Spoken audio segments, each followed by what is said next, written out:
This is the Sixth Man Show, an Orlando Magic podcast, with your hosts, Luke Sylvia and Jonathan Osborne, covering all things Magic basketball. By fans, for fans. Go Magic!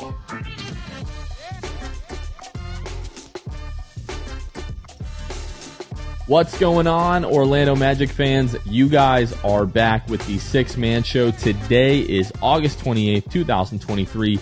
Jonathan Osborne here, as always, joined by my co-host, Luke Sylvia. Luke, good day, good evening. How are we?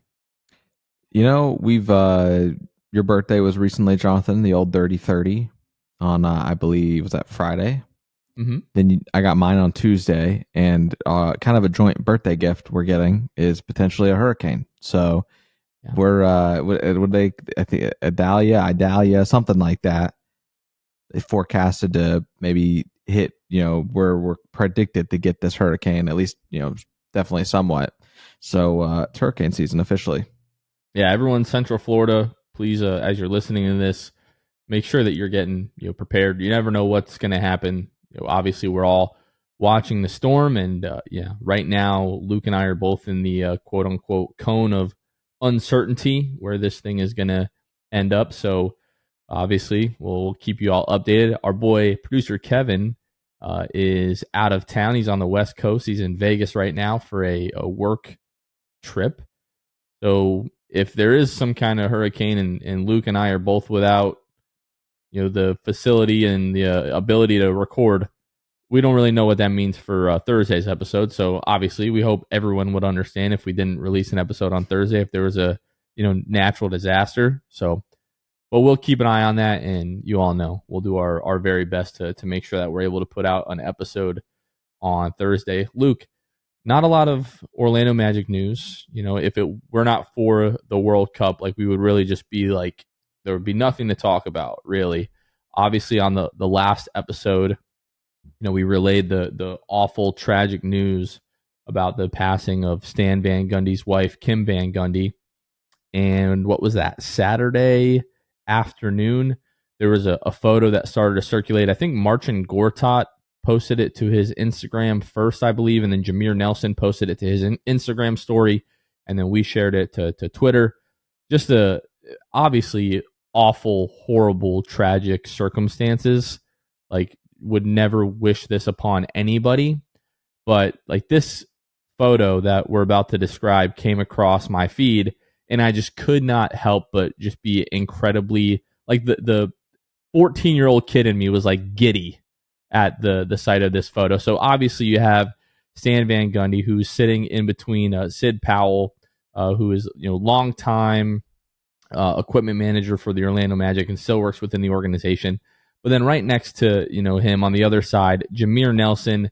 You've got Vince Carter in this photo, Patrick Ewing, got Mikhail Pietrus, Rashard Lewis, Quentin Richardson. You have freaking Dwight Howard. Regardless of what you think about Stan Van Gundy and Dwight Howard's relationship, the fact that Dwight Howard was here for what I'm assuming was Kim's celebration of life, that just made my heart so happy and really speaks to Dwight Howard. We got Marcin Gortat here. We've got Ryan Anderson. You've got Dante Marchitelli. Just big pieces of that 2009 team, and just awesome photo. To see the smile that you have on Stan Van Gundy's face, going through what he's going through, but just being surrounded by people that he loves and that love him, just really made me happy seeing that photo. I'm just happy for everybody that they were able to see each other. Yeah, and a lot of it and what you could expect from a scenario like that, right? Obviously, everybody's sharing stories of Kim and Stan and, what their marriage was and how people will remember it forever, trading those stories. But you just see even the smile that's the most infectious on the camera to me is Jameer Nelson in the front. He is grinning from ear to ear.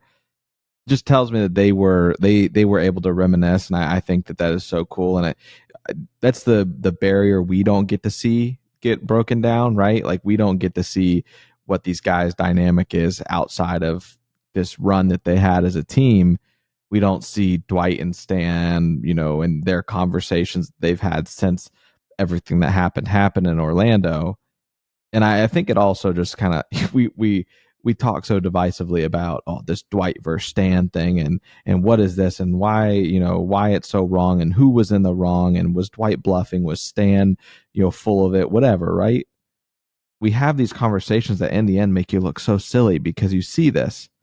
And I love what Martin Gortat put on his Instagram, where he says, we all came to support our leader and one of the best coaches in the history of the game, Coach Stan Van Gundy. And so the stuff makes you emotional, like just being able to read about it. I'm on the verge of tears reading the caption. Like, that team was so special, man. And I'm grateful for it. And grateful for that team and the picture and the reunion. Somebody cutting onions in here. What is happening right now? So desperately needed, man. I didn't expect to get like this, but you never know what's going on, and I'm just so happy that those guys were there for Stan. I'm sure it meant the world. Yeah, man. Just again, like you just talked about it, all the drama and rumors between Dwight and Stan. I'm sure there's a lot of truth on both sides of the story, and Stan now comes out and says Dwight did not try to get me fired. Who knows what the real truth of the matter is when it comes to that? But like when doesn't matter if you haven't talked to somebody in a long time, when you've gone through life just in general with somebody, and you've gone through the wars and like the good times, the hard times that all these guys shared, their time in Orlando, like that sort of stuff like links you and bonds you with people forever. And like this is when you really get to show people. Unfortunately, a lot of times it takes something like this, something tragic like this, to just show up and remind somebody like, hey, I don't care what has happened in the past, what's been going on with us lately. I'm here for you. I love you. And, again, like Dwight being there and like being there with Mikhail and Richard and Jameer, especially, those guys being, and, Marcin, those guys being so incremental to that 2009 team. Like your sentiment was shared with a lot of people. Like, man, this photo is amazing, but what would I do to have a team like that again right now? So like, again, the 14, like 15-year-old kid in me like saw this and I was like, man, I freaking missed that. Like, yeah, not only how good that team was, but just like they were kicking, what, like they were killing cats. Like they weren't just, barely winning. Like this is a team that was blowing out good teams on a regular basis and was having a lot of fun while they did it. And, you and I, we talk about this all the time, and not to any way make this about us. Like we've gotten to live out like dream after dream after dream doing this and getting to know people within the organization. And like if you're a fan that follows this team and you hear the way that people talk about the organization or the chemistry and like the family atmosphere, and you're wondering like, oh, how much of that is real? Like it is very real. Like when you're in the building, everybody knows everybody. Everybody says hello to everybody. Everybody seems to care about everybody, and stuff like this. Like you're reminded of that, and it just makes you, again, like that much more proud to root for and support a team and an organization. And really, what you're supporting are these people that work for this team day in and day out. So, yeah, man, just beautiful sentiment that you just shared. And this is just like an awesome, awesome photo. Like this photo is going to come up again eventually someday, and we'll be like, man, that was an awful, tragic time for Stan. But like, look at the way that those guys like rallied around him and were there for him and supported him. Just awesome photo. Well, I don't know how we're going supposed to follow up that last segment. Like pretty much impossible, but we're gonna do our best. So, in regards to the Magic, obviously we've been very diligently following the FIBA World Cup, as we have, 5 guys: Franz, Mo, Paolo, Joe, and Goga, that are playing for their various countries at the FIBA World Cup. And I got to be real. I don't know if you can see these bags under my eyes. I am driving the struggle bus right now. I did not get up early on Saturday for Georgia versus Cape Verde. I couldn't do 3 days in a row at 4 a.m. games. Like I really couldn't do it. But what was that? Friday and then today on Sunday, getting up before the butt crack of dawn to watch these games. And they've been a lot of fun. It's been exhausting, but these games have been great. So FIBA World Cup Day 1 was Friday the 25th. Started with Australia at 4 a.m., beating Finland 98-72. There's been a theme with these, like really all of these games, Luke, is like the country that you really don't expect to have much of a chance in these games. Like they're coming super strong out of the gate and like getting leads on these teams. Like we'll talk about the Team USA game in a little bit, but Finland, Lauri Markkanen and what was the other gentleman's name? Celine. Like those guys were coming out playing with so much energy, so much pace. This was like a blistering pace to start this game. But once we got really into like the second quarter, Australia sort of took over, and this game wasn't really much of a competition. Our boy Joe Ingles finished with 13 points, 4 rebounds, 2 assists. Patty Mills, 25 points for Australia, 25 points, 8 rebounds, 2 assists. Josh Giddey, the near triple-double, 14 points, 9 rebounds, 8 assists. Luke, do you know that there has never been a triple-double in the history of the FIBA World Cup? That's Josh crazy. Giddey came 1 rebound and 2 assists away at whatever he is, 20, 21 years old. Like this close to just being the first ever guy to have a triple-double in the World Cup. I wonder why that is. I know it's something to do with the play style and everything there, but I don't know. That's still crazy to me. You would think that someone would have gotten it. If anyone's going to do it, it's Josh Giddey. Like, that guy is a walking triple-double. Surprised Luka hasn't done it. True. I wonder if he's too busy just backpacking on the offensive output production with points, but still, like crazy. You talk about Mr. Triple-doubles, right? Like, that's pretty wild to me. Your boy Dante Exum, I see 10 points. Your hoped for Magic draft player there, Dante Exum. 10 points. Funny story about Dante Exum. I was at some people might already know this, but I was at the 2014 NBA draft party that the Orlando Magic hosted. And this is when it was like it's still general admission, but this is when you could go and like sit down like on the floor. Like floor seats.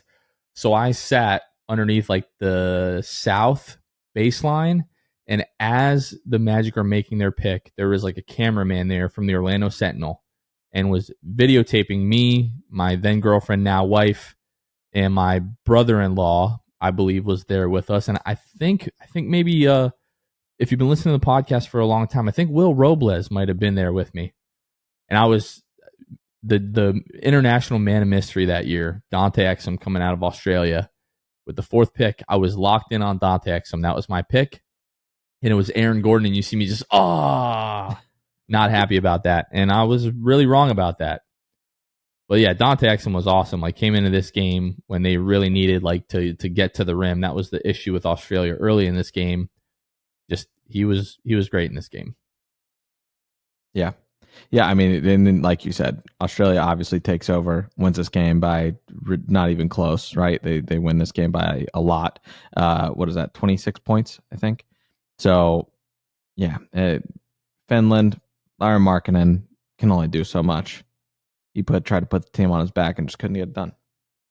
Yeah, 19 points, 8 rebounds, 4 assists, 4 turnovers for Lauri Markkanen. I tweeted this out. If you've been, I guess you don't really need to be following Utah to know this, but Lauri Markkanen, being a Finnish citizen, before you're a certain age, I think it might be before you're 30, you have to have like a year of like military service in like the Finnish military. So because of his job, he's been able to break that up into 2 summers, I think, like this summer and then next summer. So I tweeted out, like, I'm wondering how much that like stint or obligation has affected him, because 3 of the 4 turnovers that he had in this game were like some of the absolute worst turnovers you will ever see in a basketball game. Like, there was one want to say it was like early in the fourth where he literally just like threw the ball to Australia. Like there was no mistake about it. They're obviously wearing very different colored jerseys, like just throws it to Australia. A couple earlier in the game where he just absolutely sailed them. But yeah, I mean, shooting the ball, he shot the ball pretty well in this game, but out-talented is exactly the way that you could describe this and could describe a lot of these early FIBA World Cup matchups. And Patty then later, Mills with 25-8, by the way. He, in my opinion, didn't even seem like he was that good. We'll talk about Australia and Germany in a little bit. I watched that game this morning. That was freaking, well, it was 16 hours ago. It feels like it was 3 days ago, that game. But Patty Mills absolutely put Australia on his back in that one. Let's talk about Germany. So on Friday at 8:10, Germany faced off against Japan in their first World Cup game, and they won 81-63. Mo Wagner leading all scorers in this one, 25 points, 9 rebounds. Franz Wagner, 10 points, 6 rebounds, 5 assists, but rolled the left ankle with 4 minutes, 55 seconds left in the fourth quarter, which caused him to miss their game today against Australia.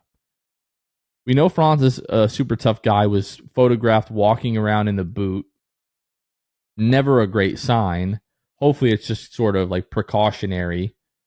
And now Germany is basically clinched advancing to the second round, although they probably want to, beat Finland and make sure that I think at this point they will have clinched the group, because even if Australia wins and Germany loses, they'll be 2-1, and Australia will have the head-to-head tiebreaker.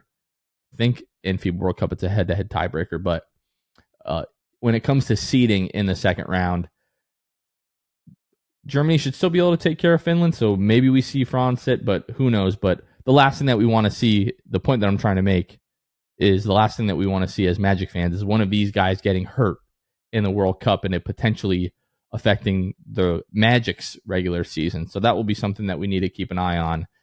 But some of these first round matchups for these teams is just Japan does not have the talent to keep up with a team as stacked and as loaded as Germany. Same thing, Finland and Australia. I know we're going to talk about Team USA and New Zealand in a little bit here. But yeah, it's just it's great that these teams are being represented and these nations are being represented in the World Cup, Luke, but you just don't have the talent to stack up with a team that's got 3 or 4 NBA guys on it. Would you prefer Franz Wagner not play the rest of the group stage, or sit out entirely, or what are your thoughts? Because it takes a lot for Franz to sit out, and I don't know who makes this decision. I don't know if maybe, which I doubt this is the case, that the Magic are more lenient on letting guys say, no, I'm good to go, as we know how conservative the Magic are with injuries. So I just got to imagine that it's not a great injury. He's walking around with a boot. He's not playing. I don't know if it's just being handled differently because it's not his NBA team and maybe he's worried about it and, whatever. I doubt he is, but who knows? I'm not sure, but it does make me wonder. Our buddy Fazan texted me today, and our writer, and he said, would you prefer Franz to stay out of playing in FIBA at this point as a result? He said, do you want Franz to suit up again for Germany, or would you rather he sit out in preparation for the regular season to ensure optimum health? I said, I'd rather him sit. But I understand what is at stake here. I know they take a lot of pride in playing for their country, so I don't think it's likely. But as selfishly as a Magic fan, I wouldn't mind if Franz just got DNPs put on injury report basically for the rest of the tournament at this point. So Fazan also texted me, and I don't think you'll be surprised to learn that my response was different than yours. Of course. But I do think they sit him against Finland because you don't necessarily need that game. You've already clinched advancing to the second round, and you beat Australia without Franz. You can definitely beat Finland without Franz. So, yeah, if he doesn't play, so their next game is set for Tuesday. So if he doesn't play in that one, then their first game of the second round won't be until Friday. So that'll be 6 days of rest for him on that ankle. Like if he's going to be able to come back in this tournament with that ankle injury, you would think like 6 days rest is going to be enough. My thing is like, sure, you could sit him for the rest of the FIBA World Cup here. When they start, practicing probably like the last week of September, like the sort of like voluntary runs and scrimmages that they'll have before training camp starts, he could tweak his ankle 30 seconds into that and still miss time at the beginning of the regular season. So this gets brought up anytime that anybody is hurt doing anything during the off season, whether it's a workout or some kind of, Black Ops run or a Pro-Am or the World Cup or Eurobasket, whatever. It gets brought up every single time. Like these guys can get hurt doing anything at any time. So yeah, I would, especially like, France was upset today by Lithuania and they're basically eliminated from moving on in the World Cup. So that's like one of the quote unquote favors already knocked out. Slovenia, it's going to be really tough for Luka. Greece without Giannis, Serbia without Jokic. Like Spain, obviously still really, really good. Team USA, like Germany has a real chance. They were up, 15 on the USA in their last friendly. Germany is capable of beating any of these teams, like in a single game. So I think it would be a great story for Germany to advance deep into this World Cup and have a real chance at winning the World Cup. So yeah, I understand people that want them to sit. Like if Franz gets sat for the rest of the World Cup, like I'll be bummed out. But to me, it'll more say that the injury is pretty significant because we've seen this kid play through everything, like 2 rolled ankles in like back-to-back games, a torn ligament in his hand. Like the kid plays through everything. So yeah, I would love to see him, but probably doesn't need to play against Finland in their last group stage game. Moving on to the FIBA World Cup Day 2, the Magic only had one matchup, or one relevant matchup, I guess you could say, was Goga Bitadze. Admittedly, I did not wake up to watch this game. Like I said, I wasn't going to do 3 days in a row, waking up at 4 a.m. and then going back to bed at 6 and then trying to get up at 8 a.m. or whatever. Wasn't going to do that to myself 3 days in a row. For Georgia, I'm more so going to be focused on their matchup against Slovenia. I believe that's going to be Monday as you all are listening to this. Yeah, Georgia versus Slovenia, 7:30 on Monday, and then we've got USA versus Greece at 8:40, so I'll probably be jumping sort of back and forth between those games. But in their first game, Georgia beats Cape Verde pretty handedly, 85-60. Goga Bitadze off the bench, 15 points, 11 rebounds, 3 assists. Like this game just was never really close. Like close a little bit in the first quarter, as most games are, but like Georgia was up by 20, almost 30 points for the majority of the second half. Just really dominant effort for them. And yeah, if they can beat Slovenia, Georgia has a really good chance to just win their group outright. So good on Goga, playing really, really well. Great to see that. 15 and 11 for old Goga. Off the bench. And the best part to me, getting to the free throw line, shot 10 of them and went and made 90%, 9 for 10 from the free throw line for Goga. Happy for him. Hopefully gives him a little bit momentum, what we hope for all of our players, but specifically Goga. We could really use him being that serviceable come the regular season. Luke, let's take a quick second to give a special shout out to our patrons, the wonderful folks that help support our show and help make each and every episode possible. If you're interested at all in joining our Patreon and helping support us do what we love to do, you can find us at patreon.com/the6man show, where for as little as $2 a month, plus we have some other tiers. Again, you can just help make every single episode possible. And part of the benefits for our Hall of Fame and Elite tier patrons is we shout them out on every single episode. So we'll go ahead and do that now, as always, starting with the Court Cousins, Drew Gooden, Armin, Carson Tulo, Jonathan Borges, Normal, Magic Player History, Gabe Gaines, Wiffle, Michael Martin, Jamel Miller, Michael Salapong, The Distract, Donkey Punch Dave, Paolo and Francis Warmth, Pierre A, Nostalgia and M&M's, Dylan Holden, Mr. Mikey, Eduardo Sanchez, Drum, Danimal, Dutto 15, Bobby Skinner, PB in the mix, Goody 93, Teddy Sylvia, Eric Lopez, Fuchsia, Juan Geraldo, Bill Fulton, Edmund Lagone, Jose Esquilin, Destined for Greatness, Caleb Pete, Cannibalism, Time Mr. TV, ESPN Really Sucks, Gear 95, Shred, Junior Bruce, Half Rican, Shahin 177, Bulby the Dawn, Himlo Ben Himro, RM Prof 221, Ray Pastrana, Magic Kid 714, Spanking Season, Soft Taco, Johnny B, Fuego Nando, Victor Cologne, Irish Magic Mike, Austin Lampy, Random Hustle, Only Franz Maria, Keith Wallace, Fritz, Currency Kev, and Bruv Sal. A big thanks to all of our patrons. Again, you can find us at patreon.com/the6man show. Luke, moving into like the second half, I guess, of the FIBA World Cup Day 2 for the Magic. I know I said that day it was really only Georgia and Cape Verde, but I forgot that we were sort of breaking up this conversation because we wanted to have that break in the middle, and then just really excited to talk about this game. USA beating New Zealand 99-72. And talked about USA being down early. They were down by 10 early in the fourth quarter or first quarter. Paolo checks in. USA goes on a 7-0 run.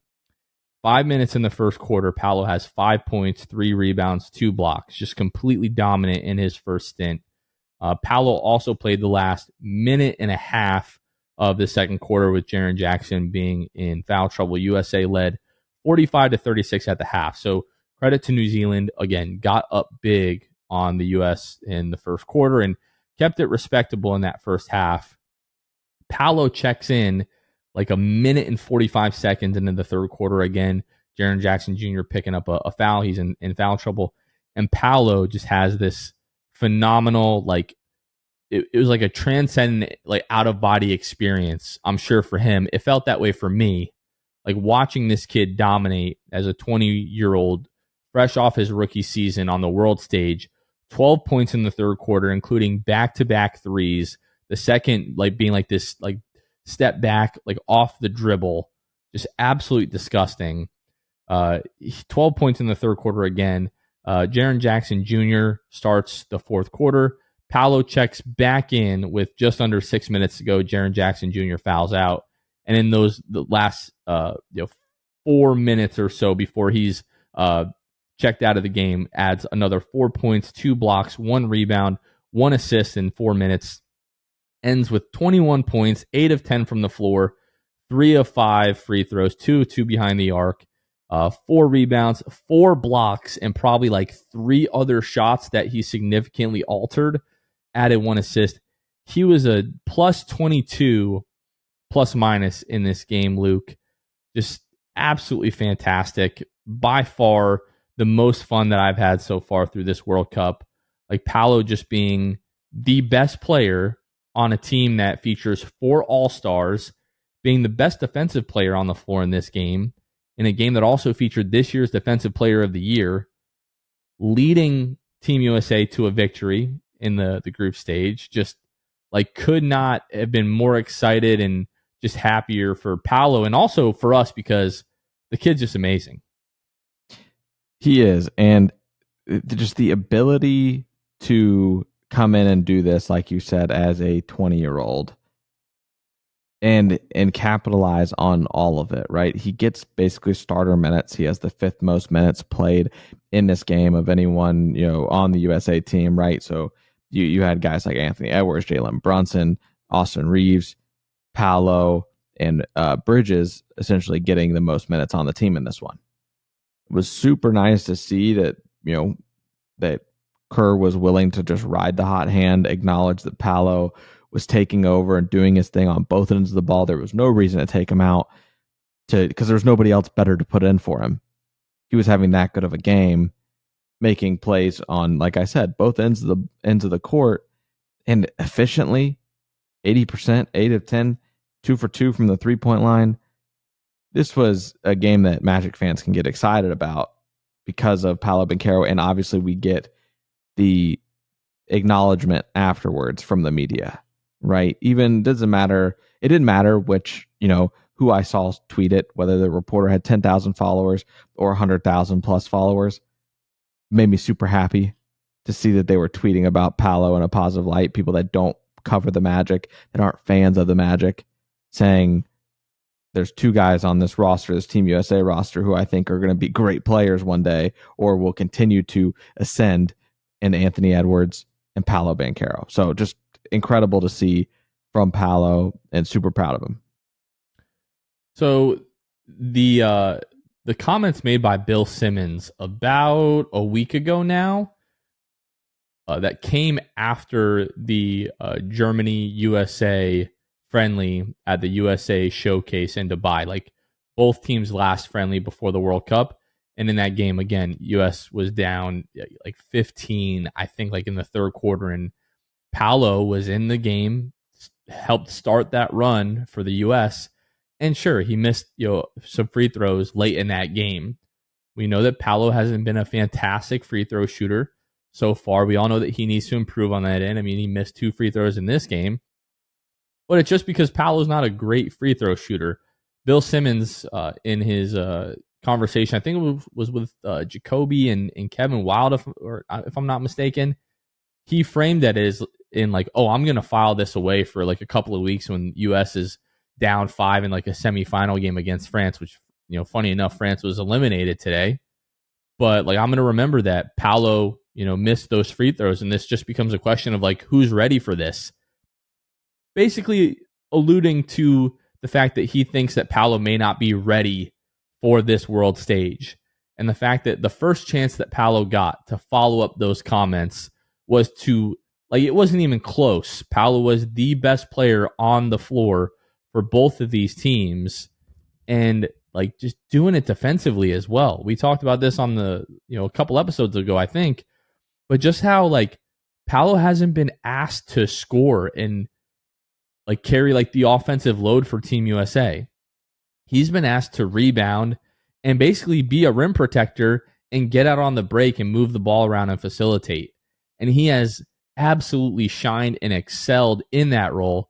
4 blocks for Paolo Banchero. If you would tell me that he was going to have 4 blocks in a World Cup game, I'd be like, there's no way. Like maybe a block or 2, maybe even 3, but 4 blocks.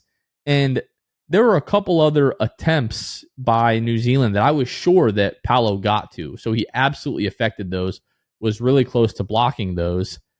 And yeah, on a team with Tyrese Halliburton and Anthony Edwards and Jalen Brunson and Austin Reeves and all these other guys, like Paolo was the best guy on the floor. And you and I have been talking about it for a couple of, I don't know, maybe a month and a half now, since we found out that Paolo was going to be playing for Team USA, that there was a legitimate chance that Paolo was going to have a real big impact on this team. And we're seeing it now. And I'm just super stoked once these guys get into like the second round and like the quarterfinals, semifinals. Paolo has another performance like this. Like I have no idea what I will do. This isn't. This whole situation is very foreign to someone like Paolo, right? You come onto this team that is like not the best of the best, but the best he's ever played with, and that a lot of these guys have played with alongside. And this isn't a shot to Brandon Ingram, but it is not uncommon that guys who are used to being the guy can't exactly figure out how to not be the guy. Like they can't really grasp it. They're not used to it, having to be second fiddle, third fiddle, whatever it might be. Brandon Ingram comes out with a quote that I'm sure a lot of you have seen up to this point, because I haven't been able to avoid seeing it. It's on every headline when talking about Team USA. Brandon Ingram says, "This is totally different than what I'm used to. The team is winning right now, so I can't be selfish thinking about myself. But it's a little frustrating right now for me, and I'm just trying to figure out ways that I can be effective." Again, this isn't a shot to Brandon Ingram, but guys that have been in the league as much as Brandon Ingram, guys who have averaged 27 points in the playoffs like Brandon Ingram, are having a hard time figuring this out. Paolo Banchero, I don't know if it's his attitude, I don't know if it's his perspective, or just the fact that he has the ability to be as effective and impactful as he can be as someone who's 6'10", 20 years old, big body, and just willing to do whatever the team wants him to do. And the game just came to him. Because Brandon Ingram in this one, 15 minutes, 35 seconds, 2 points, 1 of 4 from the field. I just can't help but compare the two because of the quotes, Paolo talking about just his willingness to do what the team needs, and then for him to come out and have a game like this. It is awesome to see Paolo step in, and because he very well could be struggling still with what his role is. I'm hopeful that this means he gets more opportunity and that he continues to seize that moment. He was asked by a reporter today, and I apologize to this young man because I can't remember his name, but basically was asking Paolo, how do you feel about playing this role? Do you see yourself playing more 5 like in the NBA? He's like, yeah, I absolutely can do that. I want to be as versatile as possible and just contribute anywhere that I can. And a lot of guys will sort of repeat that rhetoric. Like, I'll do whatever it takes. Whatever the coaches ask of me, I'll do. Like Paolo has been the absolute epitome of that. Through the first, 5 friendly games, one of those which he didn't even really play a ton, not super involved offensively. But, we talked about it. Averaging at least a block in each one of those contests. And like he's embracing this backup 5 role. Like this, I'm in this game right now to defend and to be a rim protector. And he has just excelled at that. I have never been more convinced that Paolo Banchero will eventually be able to do whatever he wants to do on the basketball floor whenever he wants to do it, because he is that hard of a worker and he is supremely, incredibly, just disgustingly talented. I don't think it's realistic to ask Paolo to carry the sort of offensive load that he will for the Magic this year and also defend at the level that he's been. I just don't know that it's physically possible for one person to do that, at least not in his second season. But he has shown flashes playing with Team USA that I don't want to say like all NBA defense, but like could be like a legitimate plus defender and one of the best scorers and playmakers in the league. Like I've never been more confident and more convinced that Paolo could be a top 5 player in the league. Yeah, he's showing it. That's for sure. It's not about the opponent, because he does this and people are like, oh, yeah, whatever. It's New Zealand, bro. Like the people that just want to troll, right? It's about the fact that he's doing it with the teammates in the town he's surrounded by. That he is able to assert himself and feel the moment and know when to hit the gas and when to hit the brakes. Kid just got a feel for the game, and he has it. And anybody listening to this right now is not shocked by me saying that Paolo Banchero has it. And we've said this before, and everybody says it. I don't know what it is.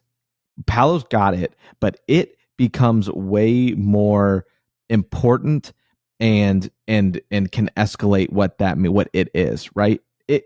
Us saying before this, during this season, Paolo has it could have meant we could see him being like a top 15 talent in the NBA. Us saying now that Paolo has it could translate to he could be a top 5 player in the NBA. So it has all different meanings. And Paolo is going to continue to have it, but it will continue to find out what that is. You can't define it, but when you know when someone has it, and you know when they don't. And he does. And he does. You can't say he doesn't. That's for sure. And like I said, it's just going to continue to change meaning as his performances become more, as his presence becomes more felt. It's going to be a wild ride for Paolo Banchero and Magic fans. I don't know where this train stops. I hope it's not anytime soon. And back to your point about Brandon Ingram, I think I made that point a couple episodes ago that he hasn't like really been that impressive through like the first few friendly games with Team USA. The other guy, and it pains me to say, and I know I've said this too, is Cameron Johnson. Like he has 2 points in this game, 0 of 3 from the field, makes a couple of free throws, has a rebound and 2 assists in 16 and a half minutes in this game. Those two, Cameron Johnson and Brandon Ingram, I think have struggled more than anyone through 6 games now with Team USA to really like find their role and find how they're going to be able to contribute to this team. Like, when do we start to have the conversation? And I'm not saying like Paolo Banchero should start, right? Like Jaren Jackson Jr. is an all-star. He was the defensive player of the year this year. Like Jaren Jackson Jr. is going to start, and I understand it. All right. But this lineup of like Austin Reeves, Tyrese Halliburton, Mikal Bridges was in there a bit with them, but Paolo and Josh Hart like were just absolutely dominant in this game, and they were also great in the game against Germany. Like Josh Hart had a 28 plus minus in this game. Austin Reeves had a 19 plus minus. Paolo with 22. Tyrese Halliburton and Mikal Bridges both with 13. Anthony Edwards, Jalen Brunson both with 13. But I just cannot help but feel that like the ball just moves so much better when like Tyrese, Austin Reeves, Paolo are on the floor together. Obviously, Josh Hart is making a huge impact. They're able to switch so much more defensively. It just feels like they have more chemistry and they play better together. Like as we get into the quarterfinals, semifinals, and finals, and it's a 3 or a 4 point game with 2-3 minutes left, like I can't help but feel but like that should be the team's 5. And Paolo's been great, right? 20 years old, was fantastic in this game, won the player of the game, got a nice trophy to go along with that. If Paolo stacks up another performance or two like this, Jaren Jackson Jr., struggled with foul trouble in this game. I'm sure he'll clean that up. But if the team just continues to be so much better with Paolo on the floor like they were in this one, at some point, like I think you just have to be like, hey, this is our best 5. These might not be our very best 5 players, but this is our best 5-person group. And you just got to go with it because like they just took this game over and were dominating. Yeah. I'm very interested because, and before we move on here to the last game that we'll talk about, very interested to see what this will mean for the Magic and what Mosley is maybe willing to try more consistently when it comes to a small ball lineup with Paolo at the 5 and playing a similar system that he's able to ball out in, and allows you to get some other guys in the lineup that you didn't think was possible before. So that's another way of thinking of this. Obviously, we're always thinking with the Magic perspective. How does this impact the Magic? I think this opens a lot of avenues for the Magic this year. Little Joe Ingles at the 4, Paolo at the 5, Franz Wagner at the 3. Mm-hmm. A lot of fun possibilities. It's going to be, like you said, interesting to see how Jamal Mosley handles it. All right, let's move on to the last game that we're going to talk about here. World Cup Day 3, Germany versus Australia. Obviously, a lot of people had this one circled on the schedule. No Franz, though, again, due to the left ankle sprain that he suffered against Japan. But Germany beats Australia 85-82 in an absolute thriller, a little bit of a controversial ending. But this game starts with an 8-0 run for Germany to start. 13 straight points for Australia from Patty Mills after that point to make it 16-13. Germany still leading at that point. And then, again, Germany has this great start. Patty Mills just with the Herculean effort to bring Australia back into this game, make it close. From that point on, like this game was legitimately about as back and forth as it could possibly be the rest of the way. I want to fast forward to the fourth quarter. Josh Giddey ties this game up at 79 with 2:05 to go. Next possession, Schroeder is fouled, makes both free throws. A Giddey layup ties it at 81 with 1:36 to go. A Schroeder layup makes it 83-81 Germany with 46 seconds left. Daniel Tice fouls Josh Giddey with 31 seconds left. He splits the free throws. Germany still clinging to a 1-point lead. Germany inbounds the ball. Schroeder is incorrectly called out of bounds with 23 seconds left, but Germany had already used their challenge and could not review this play. Josh Giddey, I kind of miss how it happened in this play, but he came up bleeding from his arm, like his elbow during this. They could not get the bleeding under control.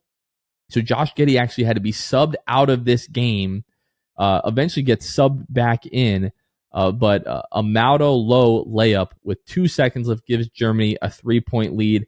And then Josh Giddey has a half-court heave at the buzzer.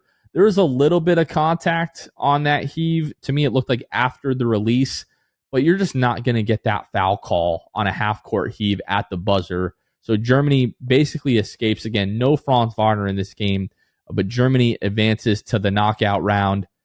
Just awesome, like all-star performances in this game from Dennis Schroeder, who had 30 points in this one, 30 points, 10 of 19 from the floor, 5 of 9 from behind the arc, added 8 assists, and what was that? 4 steals for Schroeder, and then Mauro Lo. I tweeted, I think like towards the end of the third quarter, that Germany was going to need more from Mauro Lo than they had gotten up until that point, especially with Franz being out. And Mauro, I think he had like 8 points in the fourth quarter, ends up with 20 points, 8 of 12 from the floor, 4 of 8 from the three-point line, including like a huge bank 3 in the fourth quarter. Those guys were just awesome. And then Patty Mills, 21 points, 9 of 14 from the floor for Australia. And then Josh Giddey, again, 17 points, 3 assists, 1 rebound in this game. This was a really strong, just back and forth effort. In this win, Germany clinches moving on to the next round, and I believe clinched like winning the group in this game as well, Luke. Just like 2 of the best teams in this tournament going head to head. No Franz Wagner. Germany still coming up with the win. Just like further solidifies my thinking that like Germany has a real chance to win this entire tournament. Yeah, like you said, without Franz as well, that kind of is the most positive indicator that Germany can hang with anybody without him. Obviously, Schroeder steps up huge, but it will continue to be fun to see when Franz gets inserted back into this, how far Germany can go, because, like you said, solidified getting out of the group stages already, and that's when the fun will really start in the knockout rounds. Looking forward to the next few days here as the FIBA World Cup continues. We mentioned this a little bit earlier, but Monday at 7:30. So as you're listening to this, you might be listening to this after, and you already know what happens in that game. But Goga Batadze in Georgia taking on Luka Doncic in Slovenia at 7:30, followed up by the USA versus Greece at 8:40 Eastern. Then on Tuesday, not looking forward to this time slot here, Germany versus Finland at 3:30 a.m. Eastern. I'm going to be keeping a close eye on the updates with Franz Wagner, because if Franz is ruled out of that game, I may not get up at 3:30 a.m. to watch that game, admittedly. And then on Tuesday, 7:10, Australia versus Japan. Then on Wednesday, Georgia versus Venezuela at 4 a.m. and the U.S. versus Jordan at 4:40 a.m. And that'll wrap up the first round of FIBA World Cup and wrap up that first group stage. And then as all of the standings are solidified, that's when we'll get a better idea of what those second round matchups are going to be. My understanding of the second round is that you're going to be placed into a group, and 2 of the 3 teams that are in that group are going to be teams that you haven't played before, and those will be the 2 teams that you play. So you won't play, like Australia won't play Germany for a third time, for example. They'll face off against those other teams in that group, if what I read, if I understood that correct. So obviously, as long as there's not a hurricane and we're able to release an episode for Thursday, we'll go ahead and update you with what those groups will be like in the second stage and what matchups that we're going to be paying close attention to and what you want to look out for. But it's been an awesome FIBA World Cup so far. The games have been so competitive, so much fun. If you haven't watched these games at all, maybe you don't have to get up for the 4 a.m. games, but catch some of these 7 o'clock and 8:40 games. They've just been really competitive. Guys are so passionate. The fans have all been awesome. And it's been a lot of fun. Our best players are playing in the World Cup, so why wouldn't you want to watch it? It's just been great, Luke. But I think that is going to wrap it for this one, Luke. Do we have anything else? No, I don't think so. I think that's it. All right, folks, that's going to do it for this one. Again, if you're potentially in the path of this hurricane that's coming, please make sure that you prepare. You listen to your local officials. If you need to evacuate. But everybody stay safe. Hopefully we'll be back with an episode on Thursday. Again, that's going to do it for this one. For Luke Sylvia, this has been Jonathan Osborne. You all have been listening to the Sixth Man Show, and we will catch you guys next time. See ya. Thanks for listening to the Sixth Man Show. Be sure to subscribe on iTunes and Spotify to get new episodes downloaded directly to your phone. If you enjoyed the show, please take a minute to give us a 5-star rating and a review. It helps out the show a lot. Follow us on Twitter, Instagram, and Facebook at Sixth Man Show. We'll catch you guys next time. Go Magic!